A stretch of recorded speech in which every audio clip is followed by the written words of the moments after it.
stoïcisme, c'est une branche de la philosophie qui vous permet d'affronter la vie avec ses difficultés. Et dans le stoïcisme, il y a Épictète qui parlait dans son manuel de ce qui dépend de nous et de ce qui ne dépend pas de nous. Ouais. Ce qui dépend de nous, c'est quoi? C'est sur les choses sur lesquelles on peut agir. On a notre mot à dire par rapport à ces choses-là. Par contre, il y a des choses qui ne dépendent pas de nous, qui sont à un niveau supérieur par rapport à nous. Ouais, et ça, on ne peut que se conformer ou bien pratiquer ce qu'on appelle la prière de la sagesse. C'est-à-dire prier le bon Dieu de nous donner la capacité et le courage de l'accepter en nous.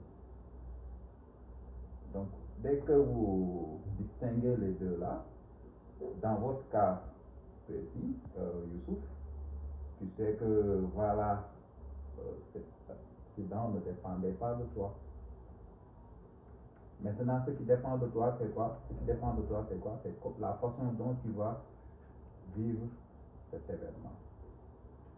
Si tu décides, par exemple, de vivre cet événement comme maintenant une fatalité, oui, c'est fini pour moi, je ne vais plus avoir d'ambition, je ne vais plus avoir d'objectif dans la vie, mais déjà tu te fixes des limites. Personne n'est condamné à l'échec. Ça, c'est une règle d'or.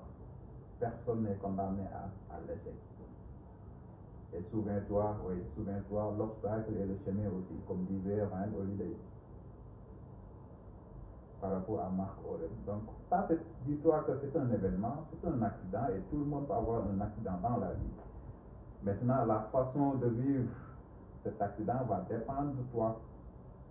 C'est pourquoi il faut se construire un bon mindset, une bonne mentalité qui permettra de confronter cet accident.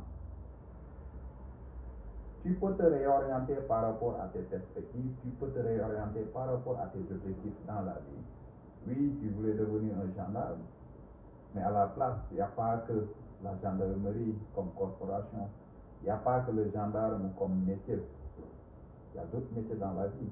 Donc ça doit être plus une motivation, source de motivation pour toi d'ailleurs. Et avoir des perspectives. Quand une porte se ferme, forcément tu devais avoir une porte ou bien ne serait-ce qu'une fenêtre dans la vie. Il ne faut jamais avoir de blocage défini et définitif dans la vie. Donc courage pour toi et déjà sur le bon chemin puisque tu suis les